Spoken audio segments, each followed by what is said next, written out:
जिलापाल महोदय गाँ को जाइथिले आ परदिन से मार्केट जाइथिले फल किनिबा पाई। से फल दुकानी ठारू बेआईन भाव में दुई जन पुलिस कर्मचारी चांदा आदाय करुथिले। देखिकी जिलापाल महोदय तांकु विरोध कले। हेले निर्लज पुलिस कर्मचारी तांकु कहिले कि तमे पुलिस रो काम रे बाधा सृष्टि करुछ, तेणु तुमको जेल ले पुराई देबु। सेठू जिलापाल महोदय कहिले कि एइटा केमिति जेल ले पुराई देबो, एइटा तमर केमितिका सरकारी काम। जुक्तितर्क परे से दुई पुलिस कर्मचारी जिलापाल को जबरदस्ती पुलिस गाड़ी रे बसई थाना नहीं गले। हेले जेते बेले थाना रे पहुंची किछि एमिति घटना घटिला सुनिले आपण भी आश्चर्य होई जिवे। किए थिले से जिलापाल महोदय आ थाना भितर एमिति कौन घटना घटिला जानिबा पाई भिडियोटी को पूरा देखंतु। भल लागिले लाइक शेयर करने सहित चैनल को सब्सक्राइब करदेवे। जो माने कमेंट रे निज ना सहित जागा ना देबे सेमानक ना पर वीडियो रे घोषणा हेबो। तेबे चलंतु आज सत्य घटनाटी आरंभ करिबा। देवगढ़र एक गाँव रे अजय नामक जड़े लोक रोते। घरे बापा माँ दादा खुड़ी सहित पूरा परिवार मिसिकी रोते। अजय बापा चाष काम कि परिवार भरण पोषण करुले। अजय सेतेबेले स्कूल में पढ़ुले आ बहुत भल पाठ पढ़ुले। शिक्षक माने भी कहते कि अजय तू निश्चय दिने बड़ ऑफिसर हबु। शिक्षक मानकर एही कथा अजय मुंडरे रही जाइथिला। आउ से भाबुथिले कि बड़ हेले तांको बड़ ऑफिसर हेबाकू पड़िबो। फलरे भविष्यत जीवन बहुत भलरे कटिबो। धीरे धीरे समय बीतुथिला। अजय ग्रेजुएशन शेष कर देइथिले। आउ तांको यूपीएससी विषय रे भी मालूम हो जाइथिला। अजय भी बेले बेले जमी रे बापा को सहाय्य कर देउथिले। दिने से जमी रे काम करथिया बेले बापा को कहिले कि बापा मोर ग्रेजुएशन सरीगला, एबे मु यूपीएससी प्रस्तुति करने को चाहूची। हेले तांको बापा बेसी पाठ पढ़ी नथिले। तेणु पचारिले कि पुओ एइटा की परीक्षा आ सेथिपाई कौन करने को पड़िबो। सेठू अजय कहिले कि बापा सेटा आईएएस परीक्षा प्रस्तुति करने को हेले मते दिल्ली जीवाकू पड़िबो। जदि मु आईएएस पाई जीबी ताले पूरा गाँव रे तम ना उच्चा होई जीवो। सेठू अजय बापा खुशी होई गले। आउ कहिले जदि तू पारिबु ताले प्रस्तुति आरंभ करिदे। अजय परिवार मिडिल क्लास परिवार थिले। आउ सेमानक आईएएस प्रस्तुति बहुत बड़ थिला। परदिन बेडिंग पैक करी अजय दिल्ली बाहरिले। आउ सेठार एक हॉस्टेल रही आईएएस प्रस्तुति आरंभ करदेले। एहा भितरे 2 वर्ष बीती जाइथिला। हेले से आईएएस क्लियर करि पारि नथिले। दिने अजय बापा फोन करी कहिले कि पुओ आईएएस परीक्षा तू क्लियर करि पारुनु, तेणु छाड़ी दे, तू घर को फेरिया आउ घर काम संभाले। हेले अजय कहिले कि बापा घरे कौन होईछि एमिति काहे कहूछ।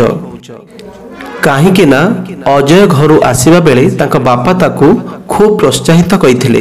हेले एबे एमिति काहेकि कहउथिले। सेठू तांका बापा कहिले कि पुओ मो हाथ रे आउ काम ठीक रे हेउनी, तू घर को आसिले घर संभालिबू।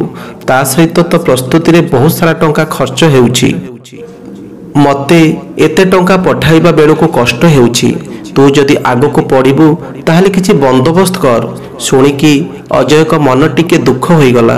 किछि समय भाबिबा परे कहिले कि बापा मो मो लक्ष्य पथरे बहुत बाट आगे सारिछि, एबे मते रोकनी।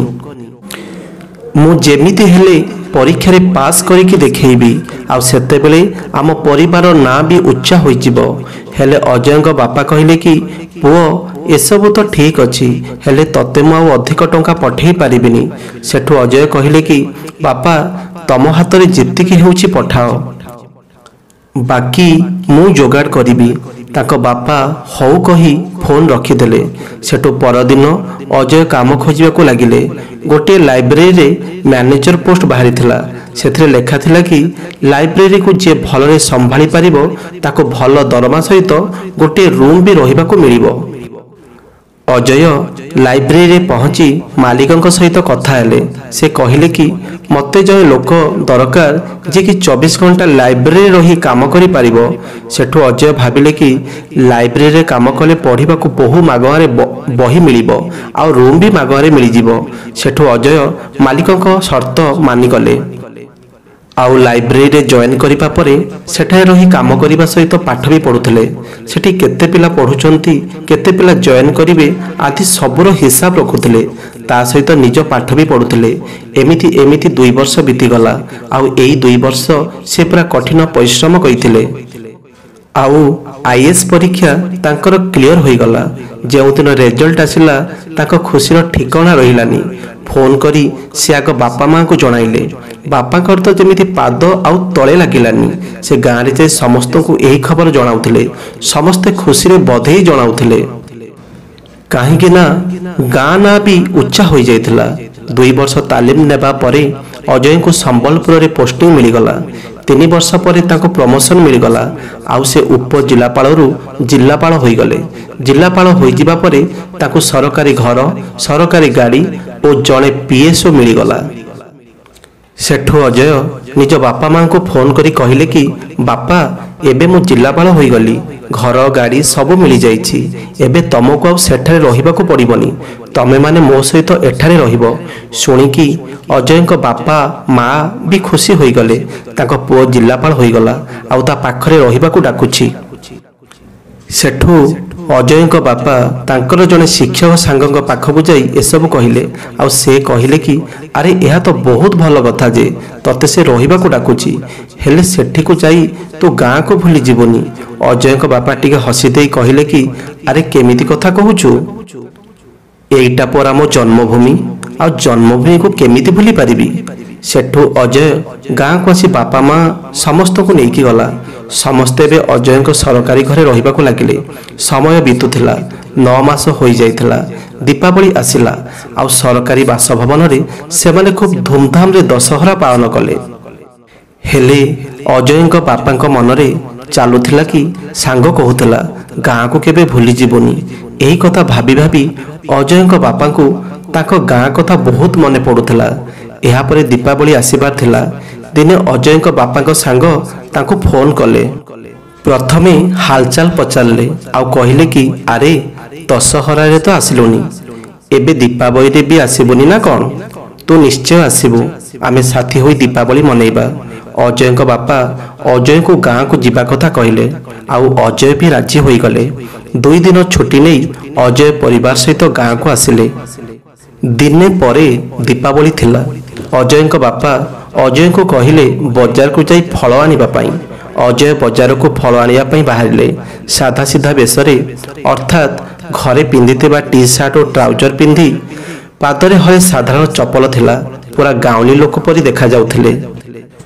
गाँ लोकों सह धूमधाम रे दीपावली पालन कले। बजार रे पहुँचवा परे से प्रथमे बुलाबुली कले। कारण दीर्घ दिन है से गाँ पाख बजार बुली नथिले। आ बुली सारिबा परे से फल दुकान रे पहुँचले। आ फल किणुथिबा बेले अचानक 2 जन पुलिस कर्मचारी आसिले। आउ से फल दुकानी ठारू बेआईन भाव में चांदा मागिले। हेले फल दुकानी पाखरे टंका नथिला। से कहले कि सार संध्या बेल को आसंतु। एबे सेमिति भल बेपार होइनी। तेणु आपण को टंका देई पारिबेनी। सेठो पुलिस कर्मचारी रागी गले। कहले कि तमे एठारे काहेकि दुकान खोलिछ? एठी दुकान खोलिबा पई अनुमति नाही।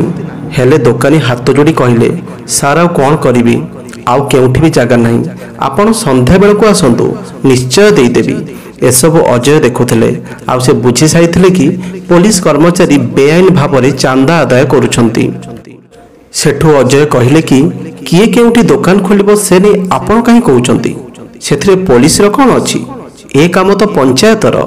तो आपण केमिति जोर जबरदस्ती करुछंती? सुनिकी से 2 पुलिस कर्मचारी अजय को गोड़ठू मुंड जाए अनेइले। आउ रागी की कहले कि तमे किए बाबू?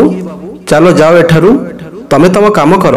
बेसी जुक्ति तर्क करिबो तो हाजत रे बंद कर देबी। सेठू अजय कहले कि एमिति केमिति बंद कर देबे? मु तो आपन किछि खराब कहिनी। जहा ठीक कथा जहा नियम सेटा कहिछि। हेरे आपण माने तो सुनु नाहंती। एतिकी सुनिबा परे जेमिति से 2 पुलिस कर्मचारी को मुंड बिगड़ी गला। से माने कहले कि लागुची पुलिस बाला काठू तुमको बेसी नियम कानून जना। तेणु तुमको थाना को नहीं गले सेठी आईन झाड़ी हबो। सेठू अजय कहले मु तो किछि भूल कहिनी। आपण जहा को भी पचारंतु एथिपाई पंचायत रहिछि। ସେମାନେ ଯାହାକୁ ଯେଉଁ ଜାଗା ଦେବେ ସେମାନେ ସେହି ଜାଗାରେ ବସିବେ। ଜାଗା ସ୍ଥିର କରିବା ପାଇଁ ପୋଲିସର କିଛି ବି ଭୂମିକା ନାହିଁ। ପୋଲିସର ଦାୟିତ୍ୱ ହେଉଛି ସୁରକ୍ଷା ଦେବା। ଏତିକି ଶୁଣିକି ତ ପୋଲିସ ବାଲାଙ୍କ ମୁଣ୍ଡ ଗରମ ହୋଇଗଲା। ଜିଲ୍ଲାପାଳଙ୍କ କଲର ଧରି ତାକୁ ଟାଣି ଟାଣି ଗାଡ଼ି ପାଖକୁ ନେଇଗଲେ। ଜିଲ୍ଲାପାଳ ମହୋଦୟ କହିଲେ କି ଆରେ ଆରେ ମୁଁ ଏମିତି କ'ଣ କଲି ଯେ ମୋତେ ଟାଣି ଟାଣି ନେଇଯାଉଛ? ସେଠୁ ପୋଲିସ କର୍ମଚାରୀ କହିଲେ ତମେ ବେଶୀ ଆଇନ କାନୁନ ଝାଡ଼ି ହେଉଥିଲ ନା, ସରକାରୀ କାମକୁ ରୋକୁଥିଲ, ଏଥିପାଇଁ ତମକୁ ହାଜତରେ ପୁରାଇବୁ। ଆଉ ଥାନାକୁ ଗଲେ ଆମେ ଆମ ଭାଷାରେ ନିୟମ କାନୁନ ଶିଖେଇବୁ। ସେଠୁ ଜିଲ୍ଲାପାଳ ପୋଲିସ ଗାଡ଼ିରେ ବସିଗଲେ। ଆଉ ପୋଲିସ ତାଙ୍କୁ ନେଇ ଥାନାରେ ପହଞ୍ଚିଲା। ଥାନାରେ ପହଞ୍ଚିବା ପରେ ଇନ୍ସପେକ୍ଟର ପଚାରିଲେ କି ଆରେ କିଏ ଇଏ, କ'ଣ ପାଇଁ ଥାନାକୁ ଆଣିଛ? ସେଠୁ ଦୁଇ ପୋଲିସ କର୍ମଚାରୀ କହିଲେ କି ସାର୍ ଏଇ ଲୋକ ଆମକୁ କାମ କରିବାରେ ରୋକୁଥିଲା, ଏଥିପାଇଁ ତାକୁ ଉଠାଇ ଆଣିଛୁ। ସେଠୁ ଇନ୍ସପେକ୍ଟର କହିଲେ କି ଠିକ୍ ଅଛି, ତାକୁ ହାଜତରେ ଭର୍ତ୍ତି କରିଦିଅ। ସେ ଦୁଇ କର୍ମଚାରୀ ଜିଲ୍ଲାପାଳଙ୍କୁ ହାଜତରେ ପୁରାଇ ଦେଲେ। ହେଲେ ହାଜତରେ ଭର୍ତ୍ତି କରିବା ଆଗରୁ ଜିଲ୍ଲାପାଳଙ୍କୁ ଚେକ୍ କରିବା ଭୁଲି ଯାଇଥିଲେ। ଆଉ ଜିଲ୍ଲାପାଳଙ୍କ ପକେଟରେ ଫୋନ୍ ଥିଲା। ଆଉ ଜିଲ୍ଲାପାଳ ସେ ଫୋନ୍ ନେଇ ହାଜତରେ ବସିଥିଲେ। ସେଠୁ ହାଜତ ଭିତରେ ଜିଲ୍ଲାପାଳ ମହୋଦୟ ସିଧା ଦେବଗଡ଼ର ଜିଲ୍ଲାପାଳଙ୍କୁ ଫୋନ୍ କଲେ। ଆଉ ପୁରା କାହାଣୀ କହିବା ପରେ କହିଲେ କି ତମେ ଜଲ୍ଦି ଥାନାକୁ ପଳାଇ ଆସ। ନିଜ ଆଖିରେ ଦେଖ କେମିତି ପୋଲିସ କର୍ମଚାରୀ ଲୋକଙ୍କ ସହିତ ବ୍ୟବହାର କରୁଛନ୍ତି। ସେ ସାଧାରଣ ଲୋକ ହେଉ କି ଫଳ ଦୋକାନୀ, ସମସ୍ତଙ୍କ ସହିତ ପୋଲିସ କେମିତି ବ୍ୟବହାର କରୁଛି। ସାଧାରଣ ଦୋକାନୀଠୁ ଚାନ୍ଦା ଆଦାୟ କରାଯାଉଛି। ଶୁଣିକି ତ ଦେବଗଡ଼ ଜିଲ୍ଲାପାଳଙ୍କ ମୁଣ୍ଡ ବିଗିଡ଼ିଗଲା। ସେ ତୁରନ୍ତ ଏସ୍ପିଙ୍କୁ ଫୋନ୍ କରି ତାଙ୍କ ପାଖକୁ ଡକାଇଲେ। ଦୁହେଁ ଗୋଟିଏ ଗାଡ଼ିରେ ସେ ଥାନାରେ ପହଞ୍ଚିଗଲେ। ଥାନା ଆଗରେ ଯେମିତି ଜିଲ୍ଲାପାଳଙ୍କ ଗାଡ଼ି ଲାଗିଲା ଦେଖିକି ଥାନାର ସବୁ କର୍ମଚାରୀ ଆଶ୍ଚର୍ଯ୍ୟ ହୋଇଗଲେ। ଆଉ ଯେତେବେଳେ ଜିଲ୍ଲାପାଳ ଓ ଏସ୍ପିଙ୍କୁ ଏକା ସାଥିରେ ଗାଡ଼ିରୁ ବାହାରିବା ଦେଖିଛନ୍ତି ସମସ୍ତଙ୍କର ଯେମିତି ହୋସ୍ ଉଡ଼ିଗଲା। ଦୁହେଁ ଭିତରକୁ ପଶିଲେ। ଏସ୍ପି ସାହେବ ଇନ୍ସପେକ୍ଟରଙ୍କୁ ପଚାରିଲେ କେମିତି ସବୁ ଚାଲିଛି? ଇନ୍ସପେକ୍ଟର କହିଲେ କି ସାର୍ ସବୁ ଠିକ୍ ଚାଲିଛି। ସେଠୁ ଏସ୍ପି କହିଲେ କି ଉତ୍ସବର ମାହୋଲରେ କିଛି ଅସୁବିଧା ଯେମିତି ହେବନି। ଇନ୍ସପେକ୍ଟର ହସି ଦେଇ କହିଲେ କି ସାର୍ ନାଇଁ ସେମିତି କିଛି ବି ହେବନି। ସେଠୁ ହାଜତ ଆଡ଼କୁ ଅନାଇ ପଚାରିଲେ କି ହାଜତରେ କାହାକୁ ବନ୍ଦ କରି ରଖିଛ? ସେଠୁ ଇନ୍ସପେକ୍ଟର କହିଲେ କି ସାର୍ ଏ ଲୋକ ପୋଲିସକୁ ତା କାମ କରିବାରେ ବାଧା ସୃଷ୍ଟି କରୁଥିଲା, ତେଣୁ ତାକୁ ବନ୍ଦ କରି ଦେଇଛୁ। ଶୁଣିକି ହାଜତରେ ବନ୍ଦ ଥିବା ଜିଲ୍ଲାପାଳ ଟିକେ ହସିଦେଲେ। ଆଉ ଏସ୍ପି ସାହେବ ଇନ୍ସପେକ୍ଟରକୁ ଏକ ଜୋରଦାର ଚାପୁଡ଼ ମାରିଲେ। ଯେମିତି ଏକ ଶକ୍ତ ଚାପୁଡ଼ା ତାଙ୍କ ଗାଲରେ ବସିଛି। ଇନ୍ସପେକ୍ଟର ଆଶ୍ଚର୍ଯ୍ୟ ହୋଇ ପଚାରିଲେ କି ସାର୍ ମୁଁ କ'ଣ ଭୁଲ କଲି ଯେ ମୋତେ ଚାପୁଡ଼ା ମାରିଲେ? ସେଠୁ ଦେବଗଡ଼ ଜିଲ୍ଲାପାଳ କହିଲେ ତମେ ଜାଣିଛ କାହାକୁ ହାଜତରେ ଭର୍ତ୍ତି କରିଛ? ସିଏ ହେଉଛନ୍ତି ସମ୍ବଲପୁର ଜିଲ୍ଲାପାଳ। ତମମାନଙ୍କର ଚାନ୍ଦା ଆଦାୟ କଥା ଏବେ ପଦାରେ ପଡ଼ିଗଲାଣି। ତମମାନଙ୍କର କାରନାମା ଏବେ ହାଟରେ ପଡ଼ି ଦାଣ୍ଡରେ ଗଡ଼ିଲାଣି। ତମେମାନେ ସାଧାରଣ ଲୋକଙ୍କ ସହିତ କେମିତି ବ୍ୟବହାର କରୁଛ ସମସ୍ତେ ଜାଣିସାରିଲେଣି। ସେଠୁ ଜିଲ୍ଲାପାଳ ରାଗିକି କହିଲେ କି ତୁରନ୍ତ ତାଙ୍କୁ ବାହାରକୁ ବାହାର କର ଆଉ ନିଃସର୍ତ୍ତ କ୍ଷମା ମାଗ। ଦୌଡ଼ିକି ଯାଇ ଜଣେ କନେଷ୍ଟବଳ ଅଜୟଙ୍କୁ ବାହାର କଲେ। ଦୁଇ ଜିଲ୍ଲାପାଳ ହ୍ୟାଣ୍ଡସେକ୍ କଲେ ଆଉ ଅଳ୍ପ କଥା ହେଲେ। ସେଠୁ ଦେବଗଡ଼ ଜିଲ୍ଲାପାଳ କହିଲେ କି ଆପଣଙ୍କର ଯଦି କିଛି ଅସୁବିଧା ହେଲା ଆଗରୁ ଆପଣ ଫୋନ୍ କଲେନି କାହିଁକି? ସେଠୁ ଅଜୟ କହିଲେ କି ନାଇଁ, ମୁଁ ଜାଣିବାକୁ ଚାହୁଁଥିଲି କି ଏମିତି ବେଆଇନ ଚାନ୍ଦା ଆଦାୟରେ କେଉଁମାନେ ସାମିଲ ଅଛନ୍ତି ବୋଲି। ଆପଣଙ୍କର ପୁରା ଥାନା ତ ଚାନ୍ଦା ଆଦାୟ କରୁଛନ୍ତି। ଶୁଣିକି ଦେବଗଡ଼ ଜିଲ୍ଲାପାଳ ରାଗରେ ସବୁ ପୋଲିସ କର୍ମଚାରୀଙ୍କୁ ଅନାଇଲେ ଆଉ ମନ ଇଚ୍ଛା ଗାଳି କଲେ।